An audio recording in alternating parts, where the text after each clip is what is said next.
আল্লাহ পাক রব্বুল আলামিন সব কিছুকে বানাইল কুন ফায়াকুন শব্দ বইলা।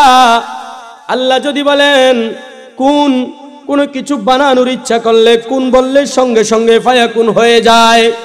আল্লাহ পাক রব্বুল আলামিন বলেন, ও বান্দা বান্দিরা, আমি আসমান বানাইলাম কোন শব্দ দ্বারা, আমি জমিন বানাইলাম কোন শব্দ দ্বারা, আমি পাহাড় বানাইলাম কোন শব্দ দ্বারা, আমি গাছ বানাইলাম কোন শব্দ দ্বারা, আমি আসমানের মধ্যে সূর্য বানাইলাম কোন শব্দ দ্বারা, আমি চন্দ্র বানাইলাম কোন শব্দ দ্বারা, জান্নাত বানাইলাম কোন শব্দ দ্বারা। ও দুনিয়ার মানুষ, কিন্তু আমি তোমাদের মতো মানুষকে বনি আদমকে কোন শব্দ দ্বারা বানাই নাই। আমি তোমাদেরকে এত আদর করিয়া বানাইলাম, আমি তোমাদেরকে এত মায়া করিয়া বানাইলাম, তোমরা কোনোদিন আমার কাছে দরখাস্ত করো নাই তোমাদেরকে বানানোর জন্য। আমি আল্লাহ পাক রব্বুল আলামিন তোমাদেরকে এত সুন্দর অবয় দিলাম, তোমাদেরকে এত সুন্দর আকৃতি দিলাম, তোমাদেরকে এত সুন্দর গঠন দিলাম। আমি আল্লাহ তাআলা তোমাদেরকে এত সুন্দর দুইটা হাত দিলাম, এত সুন্দর দুইটা চক্ষু দিলাম। ও বনি আদম, আমি আল্লাহ পাক রব্বুল আলামিন আমার কুদরতি হাতের দ্বারা তুমি বনি আদমকে আমার হাত দ্বারা মলিয়া মলিয়া বানাইলাম, তোমার কপালটাকে আমার নিজ কুদরতি হাত দ্বারা ঘষিয়া ঘষিয়া বানাইলাম। আল্লাহ বলে, ও বনি আদম, তুমি জানোনি তোমাকে আমি আল্লাহ এত আদর করিয়া মায়া করিয়া আমার হাত দ্বারা মলিয়া মলিয়া কেন বানাইলাম? ও বনি আদম, জানো না তোমার কপালটা এত দামি, তোমার কপালটা এত সম্মানী কপাল, তোমার এই কপাল দিয়ে আমি রব্বুল আলামিনের কুদরতি পায়ের মধ্যে সেজদা দিবা। এই কপালের মালিক একমাত্র আমি আল্লাহ। এই জন্য আমি আল্লাহ পাক রব্বুল আলামিন আমার কুদরতি হাত দ্বারা আদর করিয়া মায়া করিয়া ডলিয়া ডলিয়া বানাইলাম। এই মাথাটা, এই কপালটা আল্লাহ ব্যতীত কাহারও সামনে নত করা যাবে? বুখারী শরীফের মধ্যে একটা হাদিস এসেছে, ইবনে মাজাহ শরীফের মধ্যে এই হাদিসটা এসেছে। আল্লাহর নবীর একজন সাহাবী, তার নাম মুআজ ইবনে জাবাল। নাম কি? মুআজ ইবনে জাবাল। আল্লাহর নবীর সাহাবী মুআজ ইবনে জাবাল একবার শাম দেশে গিয়েছিল। শাম দেশে গিয়ে দেখতেছে ওই দেশের মানুষেরা তাদের রাজকীয় রাজনীতির নেতাদেরকে সেজদা করে এবং ধর্মীয় নেতাদেরকে সেজদা করে। এই অবস্থা দেখিয়া মুআজ ইবনে জাবাল রাদিয়াল্লাহু তাআলা আনহু মনে মনে চিন্তা করলো, হায় রে, রাজনীতির নেতারা যদি সেজদা পাইতে পারে এবং ধর্মীয় নেতারা যদি সেজদা পাইতে পারে, আমার নবী, নবী আখিরুজ জামান, রাহমাতুল লিল আলামিন, দু জাহানের বাদশাহ, সাইয়্যিদুল মুরসালিন, জনাবে মুহাম্মদুর রাসূলুল্লাহ সাল্লাল্লাহু আলাইহি ওয়াসাল্লামের থেকে এই জমিনের মধ্যে উত্তম আর তো কোনো মানুষ নাই। আল্লাহর পরে জমিনের উপরে আমার নবীর থেকে সম্মানিত আর কোনো মানুষ নাই। অতএব যদি মাথা আর এই কপাল ঠেকানোর মালিক যদি কোনো মানুষ হয়ে থাকে, তাহলে এটা আমার নবীর সবচাইতে বেশি হকদার, ঠিক না? বলেন, যদি কোনো মানুষ এই কপালের সেজদার মালিক হয়, তাহলে আমার নবী সবচেয়ে বেশি মালিক হওয়ার দরকার, আমার নবী সবচেয়ে বেশি হকদার, ঠিক না? মুআজ ইবনে জাবাল রাদিয়াল্লাহু তাআলা আনহু শাম দেশ থেকে ফিরে আইসা রাহমাতুল লিল আলামিনের দরবারে আইসা রাহমাতুল লিল আলামিনের পায়ের মধ্যে সেজদা দিয়ে ফেললো। রাহমাতুল লিল আলামিন মুআজ ইবনে জাবালকে ডাক দিয়ে বলল, ও মুআজ, মা হাজা, এটা কি? এটা আবার কেমন কথা? এটা কি করলা? মুআজ ইবনে জাবাল বলল, ইয়া রাসূলুল্লাহ, ইয়া হাবিবাল্লাহ, আমি শাম দেশের মধ্যে গিয়ে দেখলাম তারা তাদের রাজনৈতিক নেতাকে মাথা দিয়ে কপাল দিয়ে ঠেকায় তারা সেজদা দিচ্ছে, তারা তাদের ধর্মীয় নেতাকে কপাল ঠেকাইয়া সেজদা দিচ্ছে। আমি তখন চিন্তা করলাম, যদি সেজদার মালিক হয়ে থাকে কোনো মানুষ, তাহলে সবচাইতে হকদার হলেন আপনি। এই জন্য আমি শাম দেশ থেকে নিয়ত করে আমি আপনি রহমতুল্লিল আলামিনকে সেজদা দেওয়ার জন্য চলে আইসা আমি আপনি রহমতুল্লিল আলামিনকে সেজদা দিয়ে দিলাম।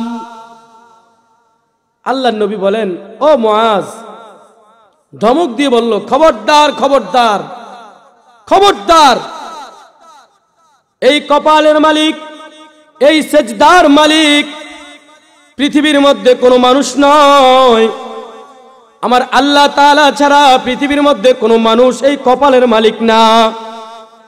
ও মুআজ, আজকে আমি তোমাকে বলে দিলাম, জীবনে কোনোদিন আমার সামনে আইসা আর সেজদা দিবা না। শুধু আমি নবীকে কেন, পৃথিবীর কোন ওলি, পৃথিবীর কোন পীর ফকির গাউস কুতুব, কোন মা বাবা পর্যন্ত পৃথিবীর এই কপালের মালিক না। এই কপালের মালিক হলেন একমাত্র আমার আল্লাহ। এই কপালের মালিক কে? কে? আল্লাহ। আল্লাহর রাসূলের আরেকজন সাহাবী, তার নাম ছিল কায়েস ইবনে নুমান। আবু দাউদ শরীফের মধ্যে হাদিসটি এসেছেন। কায়েস ইবনে নুমান তিনি একবার রোম দেশ থেকে আসার পথে তিনি যাইয়া দেখলো যে সেখানে মানুষগুলো তাদের রাজনৈতিক নেতাকে, ধর্মীয় নেতাকে সেজদা দেয়। কি দেয়? তখন সে মনে করলো যে হারে, সেজদার মালিক যদি মানুষ হয়ে থাকে তাহলে তো একমাত্র আমার নবী সবচেয়ে সেজদার মালিক। সে দৌড়াইয়া কুফা নগরী থেকে দৌড়াইয়া আল্লাহর নবীর সামনে আইসা বলতেছে, ইয়া রাসূলুল্লাহ, ইয়া হাবিব আল্লাহ, আমি কুফা নগরীতে দেখলাম সেখানকার মানুষগুলা রাজনৈতিক নেতাকে, ধর্মীয় নেতাকে তারা এই কপাল দিয়ে সেজদা দিচ্ছে। তো আমি মনে মনে ধারণা করলাম এই কপালের মালিক, সেজদার মালিক সবচাইতে বেশি হকদার হলেন আপনি নবী। আল্লাহর নবী বলেন, ও কায়েস, তাহলে এখন কি করবা, কি বুঝাইতে চাচ্ছ? কায়েস বলতেছে, ইয়া রাসূলুল্লাহ, ইয়া হাবিবাল্লাহ, আমি চাচ্ছি আমি আপনাকে একটা সেজদা দিয়ে আমি কায়েস ধন্য হয়ে যাইতাম। আল্লাহর নবী জনাবে মুহাম্মদুর রাসূলুল্লাহ সাল্লাল্লাহু আলাইহি ওয়াসাল্লাম কায়েসকে ডাক দিয়ে বলেন, ও কায়েস, তুমি বলো তো দেখি, আমি নবী যদি মারা যাই আর আমি নবীকে যদি কবরস্থানের মধ্যে, গোরস্থানের মধ্যে দাফন করা হয়, আর তুমি যদি আমি নবীর কবরের পাশ দিয়ে যাও, বলো তো তুমি আমি নবীর কবরের মধ্যে সেজদা দিবা নাকি? কায়েস ইবনে নুমান বলেন, ইয়া রাসূলুল্লাহ, ইয়া হাবিবাল্লাহ, না না না, কসমিন কালেও সম্ভব না, এটা কোনোদিন সম্ভব না। আপনার কবরের মধ্যে আমি কোনোদিন সেজদা দিব না। আল্লাহর নবী জনাবে মুহাম্মদুর রাসূলুল্লাহ সাল্লাল্লাহু আলাইহি ওয়াসাল্লাম বলেন, ও কায়েস ইবনে নুমান, শুনো শুনো, আমি নবীর কবরের মধ্যে যেহেতু সেজদা দেওয়া জায়েজ নাই, আমার কবরের মধ্যে যেহেতু সেজদা দেওয়া নিষেধ, তাহলে আমি নবী জীবিত থাকায় অবস্থায়, আমি নবীর জীবিত অবস্থায় আমার সামনে আমাকে সেজদা দেওয়া হারাম। তাহলে বোঝা যায় সেজদার মালিক একমাত্র আল্লাহ, কপালের মালিক একমাত্র আল্লাহ। আমার আল্লাহ পাক রব্বুল আলামিন ব্যতীত পৃথিবীর কোন পীর, কোন ফকির, কোন গাউস, কোন কুতুব, কোন ওলি আল্লাহ এই কপালের মালিক না। এই কপালের মালিক একমাত্র আমার আল্লাহ। না কোন মাজারের যে শুয়ে আছে ওই মাজারের মৃত ব্যক্তি মালিক নাকি? না, সম্পূর্ণ শিরক, কবিরা গুনাহ। কি গুনাহ? আল্লাহ পাক রব্বুল আলামিন বলেন, ও বান্দা, আমি তোমাদের বান্দার হক ছাড়া তোমাদের সব গুনাহগুলোকে আমি মাফ করে দিব, কিন্তু আমি শিরকের গুনাহকে মাফ করব না। শিরকের গুনাহ কি করব না? মাফ করবে না। আমরা তো প্রতিনিয়তে জানা অজানা, প্রকাশ্যে অপ্রকাশ্যে আমরা শিরকের মধ্যে লিপ্তই আছি, ঠিক না? আমাদের দেশে প্রচলন আছে, নতুন বউ আসলে ঘরে, নতুন বউ যখন ঘরে আসে, মামা শ্বশুর যখন আসে, চাচা শ্বশুর দেখতে আসে, জ্যাঠা শ্বশুর দেখতে আসে, তখন নতুন বউকে বলে, তোমার মামা শ্বশুর যাও তার পায়ে ধরে সালাম করো, বলে কি বলে না? খবরদার, শিরক, সম্পূর্ণ শিরক, নিষিদ্ধ এগুলা।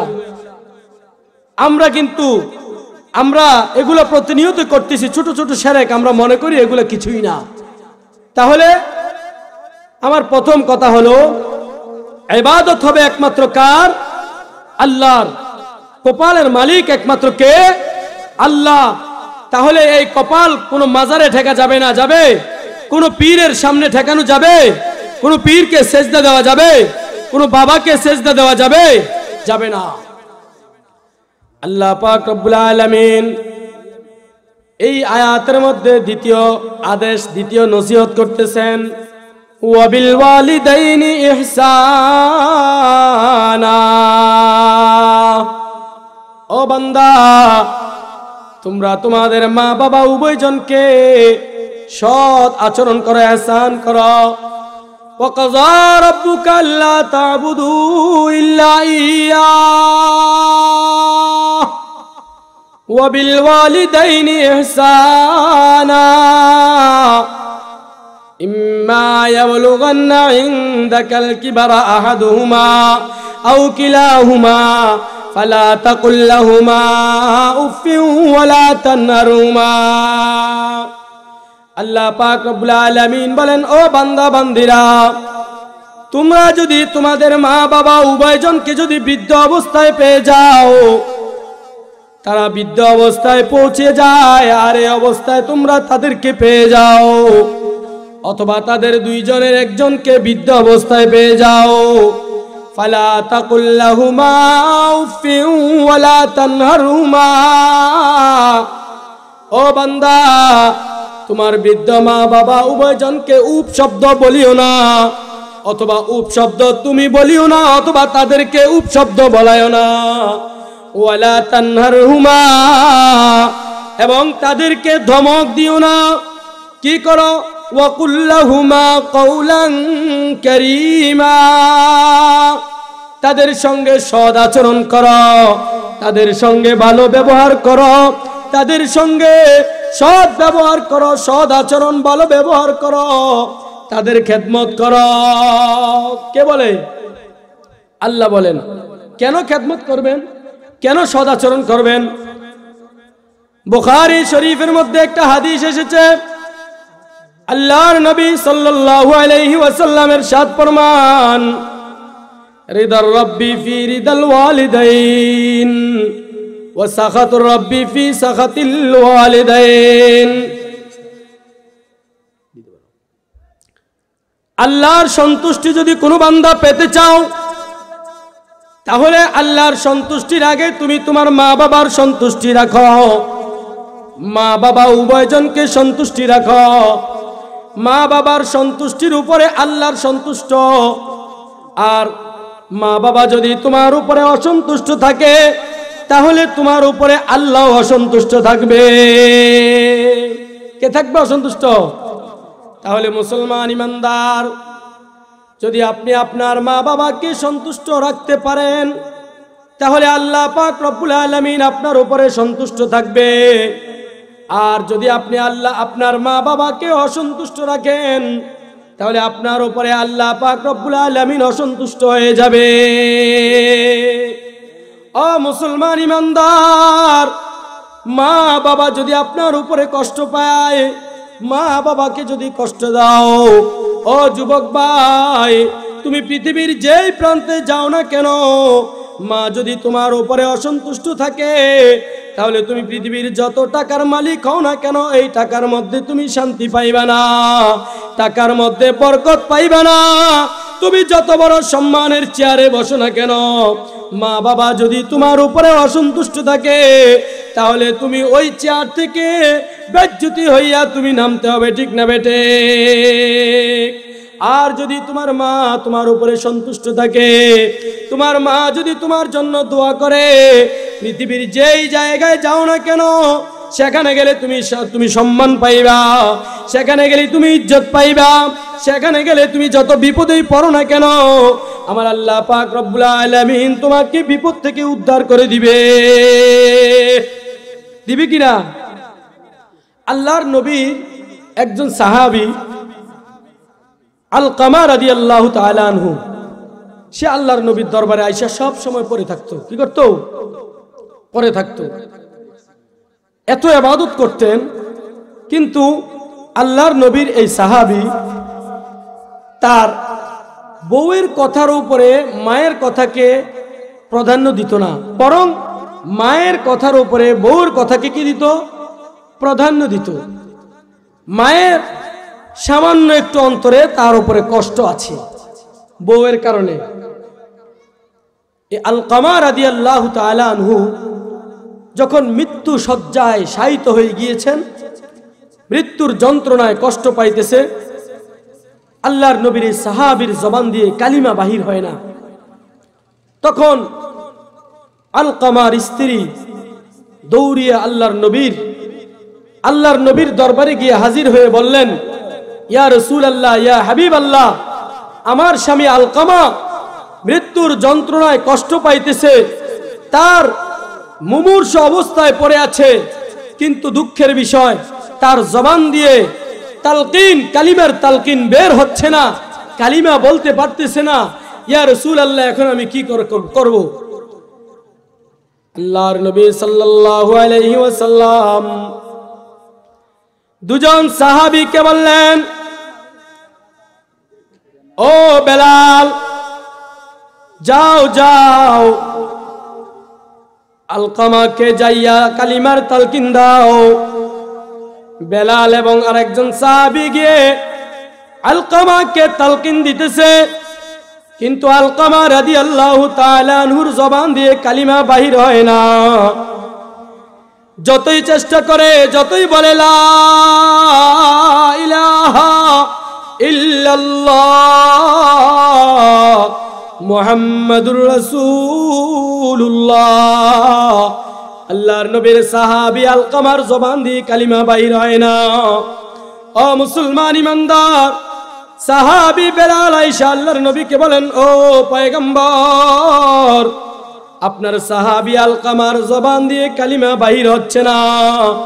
আল্লাহর নবী বললেন, ও আলকামার স্ত্রী, তার ঘরে কি তোমার শাশুড়ি আলকামার মা আছে নাকি? বলল, হ্যাঁ ইয়া রাসূলুল্লাহ, আমার শাশুড়ি আম্মা আছে। বলল, যাও তোমার শাশুড়ি আম্মাকে খবর দাও। আলকামার মা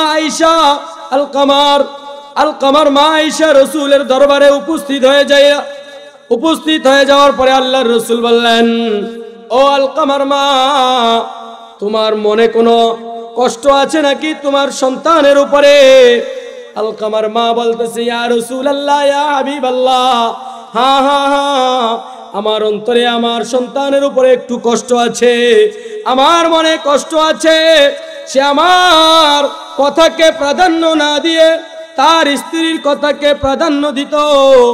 ও পয়গম্বর, আমার মনে একটু কষ্ট আছে।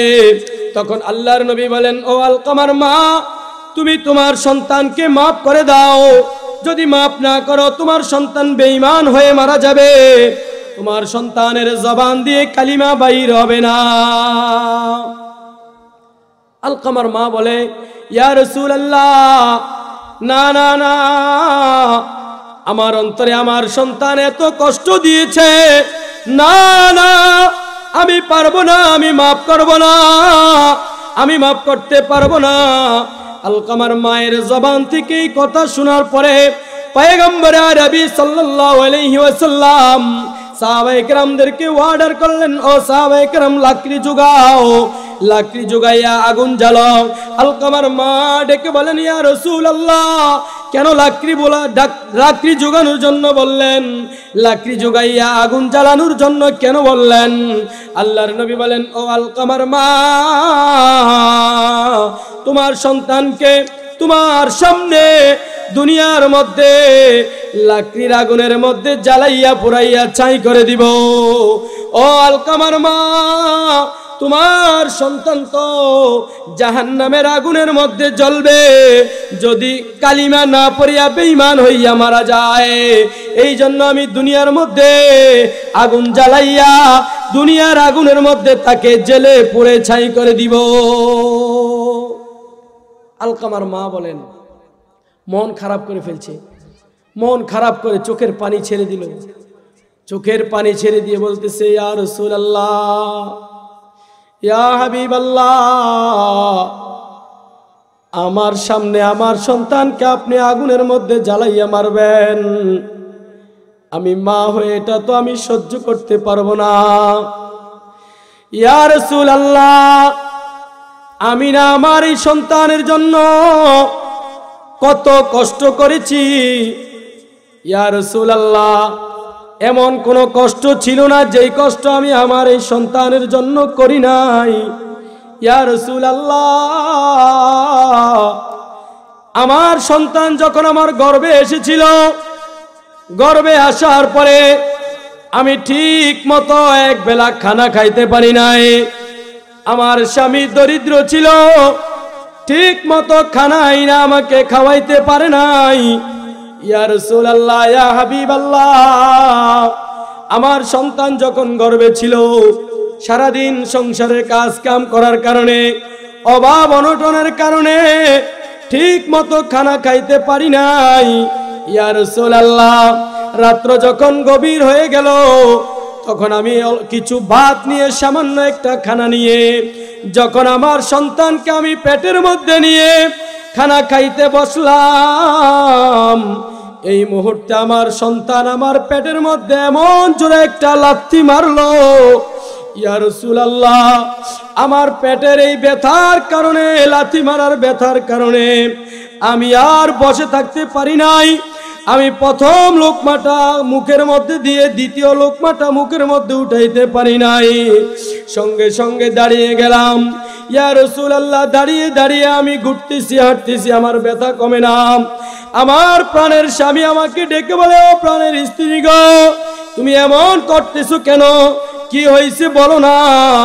আমার স্বামীকে বুঝতে দেই নাই, আমার পেটের সন্তান আমাকে এত জোরে লাথি মেরেছে, আমি ব্যথার কারণে মুখের লোকমাটা, হাতের লোকমাটা মুখে দিতে পারি নাই, প্লেটের মধ্যে ফেলে দিলাম। ওর ইয়া রাসূলুল্লাহ, আমি ঘোরাফেরা করতেছি, ব্যথা কমে না। শুধু কি তাই, ইয়া রাসূলুল্লাহ, এমন কষ্ট আমি সহ্য করেছি আমার এই সন্তানের জন্য। ইয়া রাসূলুল্লাহ, আমি যখন এই সন্তানকে ভূমিষ্ঠ করি, প্রসব বেদনার কষ্ট, পৃথিবীর যেই মা সন্তানকে প্রসব করে, ওই মা ছাড়া কেউ জানে না প্রসব বেদনার কষ্টটা কেমন। ইয়া রাসূলুল্লাহ, ইয়া হাবিবাল্লাহ, আমি আমার এই সন্তানের জন্য কত কষ্ট না সহ্য করেছি। প্রসব বেদনার সময় আমি মনে করেছি আমি দুনিয়ার মধ্যে বাঁচবো না, চলে যাব। কষ্টের কারণে আমি আমার স্বামীর হাত ধরিয়া বললাম, ও প্রাণের স্বামী আমার, আমি আপনার খেদমত করতে পারি নাই, আপনি আমাকে মাফ করে দিবেন। ও স্বামী আমার সন্তান যদি দুনিয়ায় আসে, আমার মনে হয় আমি আর বাঁচবো না, আমি চলে যাব। আমার এই সন্তানকে আপনি দ্বীনের জন্য কবুল করুন, আল্লাহ যাতে কবুল করে দ্বীনের জন্য আল্লাহর রাস্তায় দিয়ে দিবেন। ও প্রাণের স্বামী গো, আপনার কাছে আমি মাপ চেয়ে নিলাম। হতে পারে আপনার সঙ্গে হাসর ময়দানের মধ্যে দেখা হবে। আলকামার মা ডেকে বলেন, ইয়া রাসূলুল্লাহ, ইয়া হাবিবাল্লাহ, শুধু কি তাই, না না না, আমার এই সন্তান কথা বলতে পারতো না, আমার এই সন্তান খিদা লাগলে বলতে পারতো না, পায়খানা ধরলে বলতে পারতো না, প্রস্রাবে ধরলে বলতে পারতো না। তাকে একটা ফুজি দিয়েছে আল্লাহ, ওয়া ওয়া ওয়া ওয়া করে কান্না করত। আমি মা হয়ে বুঝে যাইতাম আমার সন্তানের খিদা লেগেছে, আমি মা হয়ে বুঝে যাইতাম আমার সন্তানের পায়খানা ধরেছে, আমি মা হয়ে বুঝে যাইতাম আমার সন্তানের প্রস্রাবে ধরেছে। ইয়া রাসূলুল্লাহ, ইয়া হাবিবাল্লাহ, কনকনে শীতের মধ্যে ভালো কোনো খেতা ছিল না, কম্বল ছিল না। আমার এই সন্তান যখন প্রস্রাব করে কাপড় চোপড় ভিজিয়ে ফেলতো। তখন অভাব অনটনের সময় ছিল, বেশি কাপড় চোপড় ছিল না। ইয়া রাসূলুল্লাহ, ইয়া হাবিবাল্লাহ, যখন সবগুলা কাপড় শেষ হয়ে যাইত তখন আমি তাকে আমার আঁচল দিয়ে বেড়াইয়া, আমার আঁচলটা দিয়ে, কাপড় আঁচলটা দিয়ে জড়াইয়া ধইরা আমি আমার সন্তানকে আমার বুকের মধ্যে লাগাইয়া রাখতাম। ইয়া রাসূলুল্লাহ, শুধু কি তাই না, না না, আমি আমার এই সন্তানকে 2 বছর পর্যন্ত আমি দুগ্ধ পান করাইলাম। ইয়া রাসূলুল্লাহ, ইয়া হাবিবাল্লাহ, আমি মা হয়ে চোখ দিয়ে তাকাইয়া তাকাইয়া দেখব, আর আপনি আমার সামনে আমার সন্তানকে জ্বালাইয়া পুরাইয়া মারবেন? না না না, আমি সহ্য করতে পারবো না। ইয়া রাসূলুল্লাহ, আমি আমার সন্তানকে মাফ করিয়া দিলাম। মা যখন মাফ করে দিল, আল্লাহ রাসূল বলল, ও সাহাবী, যাও যাও আলকামার ঘরে যাও, গিয়ে দেখো আলকামার ঘরে তার মায়ের দোয়াটা আগে গেছে নাকি আলকামার জবান দিয়ে কালিমা বের হচ্ছে কিনা দেখো। আল্লাহু আকবার। সাহাবায়ে কেরাম আলকামার স্ত্রী গিয়ে দেখতেছে আলকামার জবান দিয়ে নসিব হয়ে গেল লা ইলাহা ইল্লাল্লাহ, লা ইলাহা ইল্লাল্লাহু মুহাম্মাদুর রাসূলুল্লাহ। ও মুসলমান ইমানদার, যদি মা বাবাকে কষ্ট দাও তাহলে তোমার দুনিয়াও ধ্বংস, আখিরাতও ধ্বংস। খিদমতে মা দরপদর কুন সুবহ শাম, খিদমতে মা দরপদর কুন সুবহ শাম, তাকে বাসি দর্দ আলম নে কনাম। ও মা, ও পর্দার আড়ালের বোন গো, তুমি তোমার কারণে তোমার স্বামীকে তোমার শ্বশুর শাশুড়ির কাছে খারাপ বানায়ো না। এখন আমাদের কিছু বোনেরা আছে দজ্জাল মহিলারা, তাদের কারণে স্বামী মা বাবার সঙ্গে খারাপ ব্যবহার করতে বাধ্য হয়, ঠিক না বেটে? ও বোন, তুমি কার কারণে স্বামীর মালিক হইলা? তোমার স্বামী আজকে চাকরি করে, ব্যবসা বাণিজ্য করে, এই টাকা দিয়ে তুমি মসুর মসুর করিয়ে খাও। কার উসিলায়, কার কারণে তুমি স্বামীর মালিক হইলা? চিনলা না? ও পর্দার আড়ালের মা, ও বোন গো, তোমার হাতে পায়ে ধরে বলছি, তুমি তোমার স্বামীকে সন্তুষ্ট রাখো। তোমার স্বামী যাতে তোমার শ্বশুর শাশুড়িকে সন্তুষ্ট রাখে, কারণ তোমার বেহেশত হইল তোমার স্বামীর পায়ের নিচে, আর তোমার স্বামীর বেহেশত হইল তোমার শাশুড়ির পায়ের নিচে, ঠিক না বে ঠিক? ও পর্দার আড়ালের মা, তুমি যদি জান্নাতে যাইতে হয় তাহলে তোমার স্বামীকে তুমি সন্তুষ্ট রাখতে হবে। আর তোমার স্বামী যদি জান্নাতে যেতে হয়, তোমার স্বামী তোমার শ্বশুর শাশুড়িকে, তোমার স্বামীর মা বাবাকে সন্তুষ্ট রাখতে হবে, ঠিক না বেটে? ও মুসলমান ইমানদার, এই জন্য মা বাবা কত বড় সম্পদ, যেদিন চলে যাবে ওই দিন বুঝবেন। মা বাবা চলে যাওয়া ব্যতীত আপনি বুঝবেন না। যে বাবা হারায় সে বুঝে বাবা হারানোর ব্যথা কত কষ্ট। বাবা হলো একটা বটবৃক্ষের মতো। ও মুসলমান, আজকে একটা এমন হৃদয় বিদারক ঘটনা হয়েছিল আমাদের গ্রামে, এই কষ্টটা দেখি আর সহ্য করতে পারলাম না। হারুন ভাই, নাম শুনছেন না? আল্লাহ, আমার নানা হয়। গতকালকে আমার সঙ্গে আমার নানা কথা বলছিল, আমার সঙ্গে মজাক করছে। আজকে সকালবেলা খবর শুনে আমার নানা আর দুনিয়াতে নাই, হারুন ভাই নাই। ও মুসলমান, আমি যখন হারুন ভাইকে দেখতে গেলাম, বিশ্বাস করেন কিছু কিছু সুখ আছে আসলে সহা যায় না, সহ্য করা যায় না। কিছু কিছু সুখ সহ্য করা কষ্ট হয়ে যায়, আল্লাহর বিধান যেতেই হবে। আমি যখন সকালবেলা গিয়েছিলাম, বিশ্বাস করেন 3টা ছেলে, তার 2টা মেয়ে, একটা মেয়ে ছোট্ট। মেয়েটা আমাকে দৌড়া এসা আমাকে জড়াইয়া দৌড়া আমাকে বলে, কাকা আমি কাকে বাবা ডাকবো, আমি কাকে আব্বু ডাকবো? কাকা আমার আব্বু তো আর দুনিয়াতে নাই।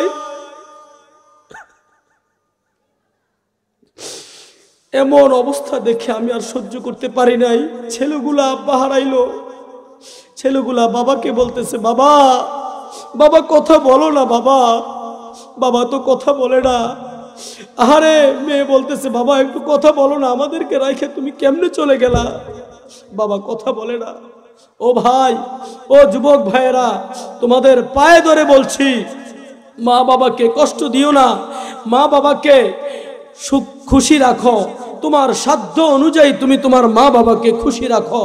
যদি তোমার মা সন্তুষ্ট থাকে, বাবা সন্তুষ্ট থাকে, তোমার দুনিয়াও শান্তি, আখিরাতও শান্তি। দুনিয়াও তোমার জন্য জান্নাত, আখিরাতও জান্নাত। ঠিক না বে ঠিক? মুসলমান, আল্লাহ পাক রব্বুল আলামিন আমাদেরকে দুনিয়াতে মা বাবার খেদমত করে জান্নাত অর্জন করে দুনিয়া থেকে বিদায় নেওয়ার তৌফিক দান করুক। সকলে বলেন আমিন। ওয়া আখিরু দাওয়ানা আনিল হামদুলিল্লাহি রাব্বিল আলামিন। যে কথাগুলো বলা হয়েছে, সর্বপ্রথম আমাকে ইখলাসের সাথে আমল করার তৌফিক দান করুক, তারপরে আপনাদেরকেও সবাইকে আল্লাহ তাআলা ইখলাসের সাথে আমল করার তৌফিক দান করুক। এখন তো মানুষ আসলে শ্রোতা তিন ধরনের, কেউ আসে দেখতে শুনতে, হ্যাঁ, কেউ আসে কেন বক্তার ভুল ধরতে, কি কয় দেখি শুনি একটু ভুল ধরার জন্য, আর কেউ আসে কেন জানেন, হ্যাঁ, হেদায়েতের নিয়তে। ঠিক না? আবার বক্তাদের মধ্যেও তিনটা নিয়ত। কেউ আছে কেন আসে, কোনো বক্তা আসে, আমার আলোচনা যদি সুন্দর হয়, মানুষের যদি আমি দিল গলাইতে পারি, তাহলে আমার দাওয়াত বেড়ে যাবে। ঠিক না? আমি ফেমাস হয়ে যাব, দাওয়াত বেড়ে যাবে, এবং দাওয়াত বেড়ে গেলে টাকা পাবো, আমি অর্থের মালিক হব, টাকার জন্য আমি ওয়াজ করি। ঠিক না বে ঠিক? কেউ আছে ফেমাসের পাগল, কেউ আছে টাকার পাগল। ঠিক না? আল্লাহু আকবার। ইখলাসের সঙ্গে আছে কিছু মানুষ, কিছু আলেম ওলামা ইখলাসের সঙ্গে হেদায়েতের নিয়তে কথা বলে। যদি আজকে তারা না থাকতো, তাহলে আমরা দুনিয়াতে বেঁচে থাকতে পারতাম না। ঠিক না? আল্লাহ তাআলা আমাদেরকে সবাইকে হেদায়েত দান করুক। ওয়া আখিরু দাওয়ানা আলহামদুলিল্লাহি রাব্বিল আলামিন।